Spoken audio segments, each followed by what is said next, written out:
Olá a todos vocês. Bom, gente, eu vim aqui fazer mais um vídeo sobre dificuldades bíblicas. E hoje nós vamos ler um texto muito interessante de Êxodo, capítulo 25, verso de número 18. Se é errado fazer imagem de escultura, por que Deus então ordenou a Moisés que fizesse uma? Que são aquelas imagens do querubim, né? Duas estátuas de querubim, e colocasse sobre a Arca da Aliança. Ora, se é errado fazer imagem de escultura, então por que Deus mandou fazer um querubim, dois querubins, né? E colocasse na arca? Bom, há alguma contradição aqui, não é verdade? Ou não? Talvez não, talvez sim. Será que estou olhando errado? Então, eu sou o professor André Marcelino. Fique comigo, porque você está na série Dificuldades Bíblicas do Antigo Testamento. Nós vamos ler Êxodo capítulo de número 25, verso 18, para saber o que está acontecendo. Depois da vinheta, eu volto com a resposta.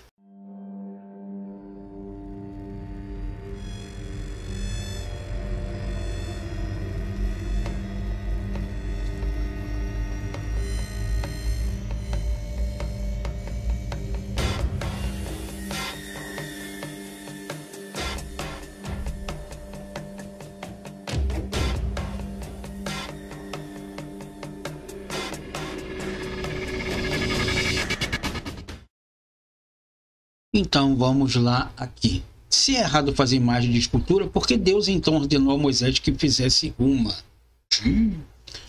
Deus claramente ordenou em Êxodo capítulo 20, verso de número 4.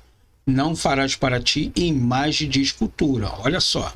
Em Êxodo capítulo 20, do verso de número 4, Deus disse: não farás para ti imagem de escultura, nem semelhança alguma do que há em cima dos céus, nem embaixo da terra, nem nas águas, nem debaixo da terra. Em Êxodo capítulo 25, dá-se a entender que foi muito à frente do que Deus tinha falado. Parece que Deus muda de opinião agora. Contudo, Moisés é instruído por Deus a fazer dois querubins de ouro batido. Isso você vê lá em Êxodo capítulo 25, a partir do verso de número 18. Se é errado fazer qualquer tipo de imagem, então por que Deus ordenou que Moisés fizesse uma imagem para pôr na Arca da Aliança? Fica estranho isso agora, né?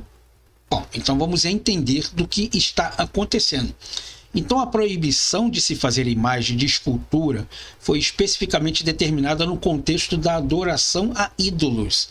O que acontece? Quando a gente pega Êxodo capítulo 20, verso 4, ele diz assim: não farás para ti imagem de escultura, nem semelhança alguma do que há em cima dos céus, nem embaixo da terra, e nem nas águas debaixo da terra. Ponto. Nós acabamos ali? Não. Não, porque o texto continua dizendo ainda: não adorarás e nem prestarás culto a ela. As pessoas têm uma mania, que eu acho, desculpa a expressão aqui, e licença também para usar essa forma pejorativa, eu acho ridículo, uma safadeza, alguém pegar o texto bíblico e isolar ele. Há então várias razões pelas quais fazer um querubim não conflita com o mandamento de não se curvar diante de imagens esculpidas. Então, primeiramente, Deus está proibindo não de fazer a imagem, mas de que usar ela como uma expiação, como um amuleto. Primeiro, não havia como o povo de Israel dobrar-se diante do querubim, no lugar santo dos santos, já que as pessoas eram proibidas de entrar naquele lugar a qualquer tempo. Até mesmo o sumo sacerdote ia ao santo dos santos somente uma vez por ano, que era o dia da expiação. Isso está em Levítico capítulo de número 16. Então, novamente, eu falo para vocês: leia o texto por completo, não isola o texto. As pessoas também têm uma mania ridícula de dizer assim: em tudo dai graças porque essa é a vontade de Deus. Aí você está morrendo de fome, não, tem que dar graças a Deus porque... Não, leia o texto e o contexto para saber por que Paulo está dizendo em tudo dai graças porque essa é a vontade de Deus. Por que ele está dizendo isso? Então, além disso, a proibição não é de fazer qualquer imagem de escultura para fins decorativos, mas de fazer imagens para qualquer tipo de adoração religiosa. Em algumas palavras, a ordem era para não adorar nenhum outro Deus, nem imagem de qualquer Deus. Adorar, não fazer. Aqueles querubins não foram dados a Israel como imagem de Deus, mas de anjos. Nem foram dados para serem adorados. Daí a conclusão de que não há como a ordem de fabricá-los possa violar o mandamento de Êxodo capítulo 20. E finalmente a proibição de Êxodo capítulo 20 não foi contra a arte religiosa como tal, o que inclui coisas nos céus, que foram os anjos, e na terra, homens e animais. Ela foi contra o uso de qualquer imagem como ídolo. De que se pode desprender-se de que o contexto tinha em mente com a idolatria. É evidente pelo fato de haver a instrução: não te curvarás a elas, nem as servirás. Então, a proibição aqui de imagens era a questão não de fazer a imagem.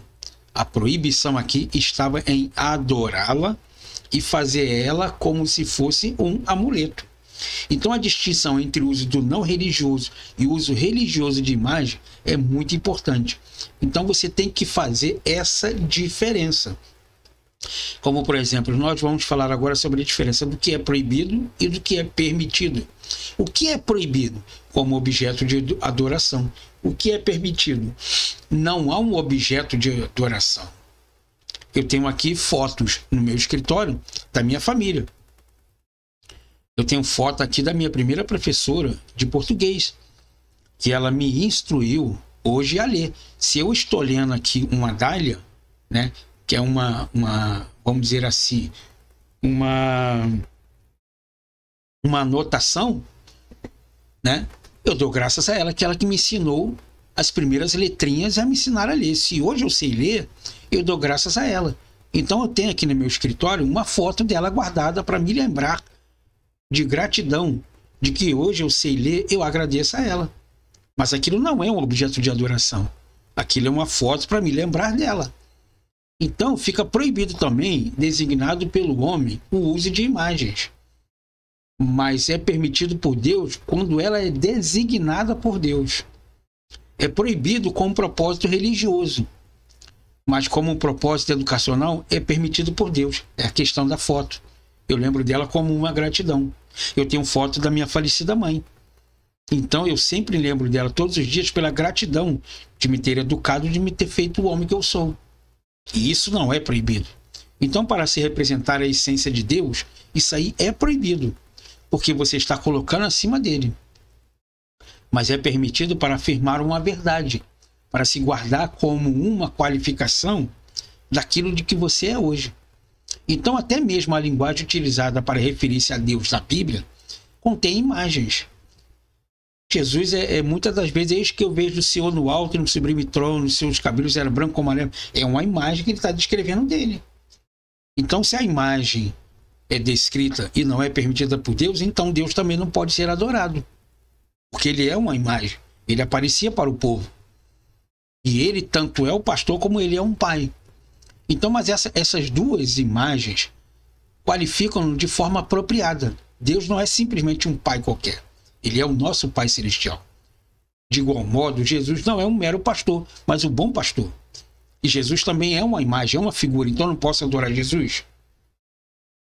Porque a Bíblia está dizendo que eu não posso adorar nada que foi feito acima dos céus e abaixo da terra, nem semelhante alguma. Jesus veio dos céus.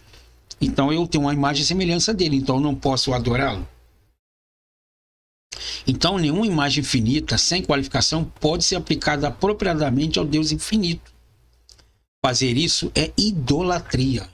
Isso o quê? Pegar a figura de pessoas e colocar elas acima de Deus. Ídolos são ídolos, quer sejam mentais ou não metais. Sejam eles de madeira ou de pedra, todos eles são ídolos. Então fica claro aqui de que o que Moisés está dizendo ali, o que Deus está instruindo para ele, é exatamente a instrução de adoração a imagens. Não é a representação dela, Não é o que ela representa para mim, mas o que eu faço dela como minha fonte de consulta. Tá bom? Então espero que fique bem claro essa aula para você aí. E agradeço a você por ter ficado aqui até o final. E nos vemos então numa próxima aula. Tchau, tchau. E Deus abençoe.